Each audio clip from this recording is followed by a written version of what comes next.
picture of that video is not true. I see a man don't being you question abused the and video's told to kiss authenticity? Bashar al-Assad's picture. The same applies to the ambush you were talking about in Banyas.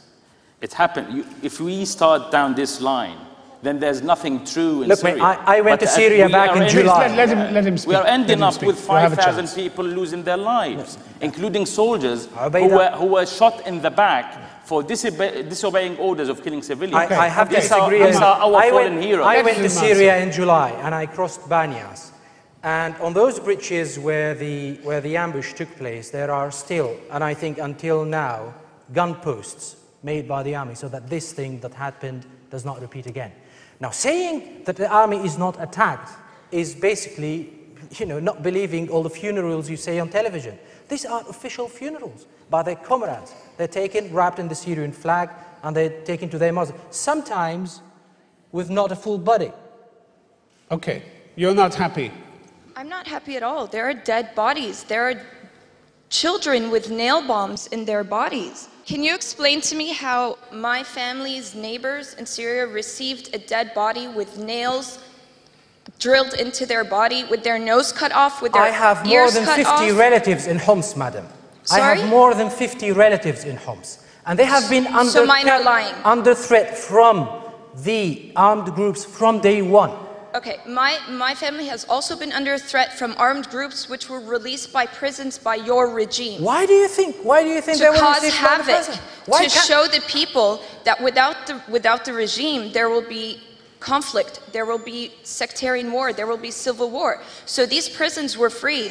These prisoners were told to go and create havoc. Sectarian my family chants were also heard threatened in by those. From the first Friday. But I guarantee you, these armed groups please speak at once, please. I guarantee you, these armed groups are not the same people that returned my neighbor's dead body. Okay, let him reply to that. Sectarian chants were heard in Banyas on March the 18th, the first Friday of the so-called revolution. And it was not Bashar al-Assad people who chanted them. Okay. Sectarian issues are there and they are stirred, I believe, by outsiders. And some people in Syria are falling for that. This is a Syrian revolution, and it's insulting to keep insisting that this is an outside revolution. Okay, there is a Syrian element, but it's not like that. Thank you very much.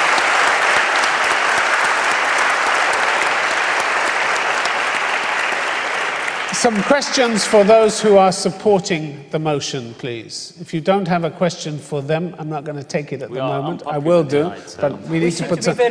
We need to put some pressure on these guys. Okay. Do you have a question for these? Yes, I do. This side? Okay. As we can see, there's support on both sides in whether he should resign or whether he should not resign. But I think something we need to understand is that either way, there are people below Assad who are making these killings happen. I mean, so my question is, what will one man resigning make as a difference? We don't want him to resign on his own. We want the whole regime to go with him. Let me tell you this, Bashar al-Assad's presence right now is a threat to the Syrian state. Because we believe in the institutions, we believe in the army, which is a national institution. It's not his institution, though he's trying to do it his own. And because we believe in other institutions, he has to go and take out the bad guys with him. They all have to go, including his brother Maher, and his brother-in-law Asif, and his cousin Atif Najib, and the rest. Everyone who have blood on their hands have to go with him. But because we're talking about his resignation tonight. Ammar Waqqaf. I think you actually asked a very good question, and this is the point that very few people are willing to engage with. The regime is not a few people at all. It is about a way of thinking and how you change that. And if these 5, 10, 20, 100 people resign, nothing will change, because this is a culture of how people go about doing their business. So what is really needed to change is the system itself, not this phase or that phase. Thank you very much for that question. And 11 years of Bashar al-Assad give you hope that he's able to do that? He had 11 years to actually enact political reforms. Do you think he would have done better, Emile? Pardon? Do you think he would have done better, Emile? I don't think. I think they're very. This very guy capable, was attacked from day one. This guy was under attack from day one.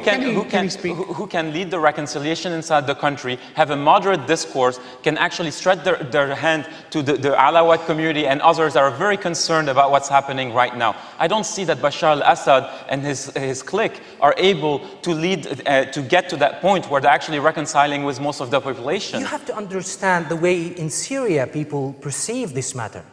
Some people actually in Syria think that the president is protecting them from these armed groups, I'm afraid.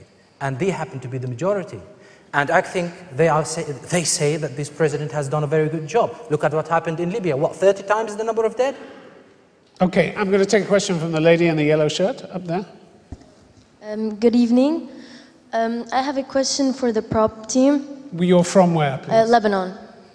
If Syria becomes a democracy and President Assad resigns, who do you think will take the power, the Sunnis, the Shiites, or the Alawites?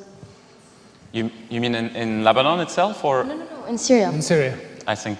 Well, in Syria, we never had this language in politics before Assad came to power. In Syria, everyone can reach the highest position in the country, and it has always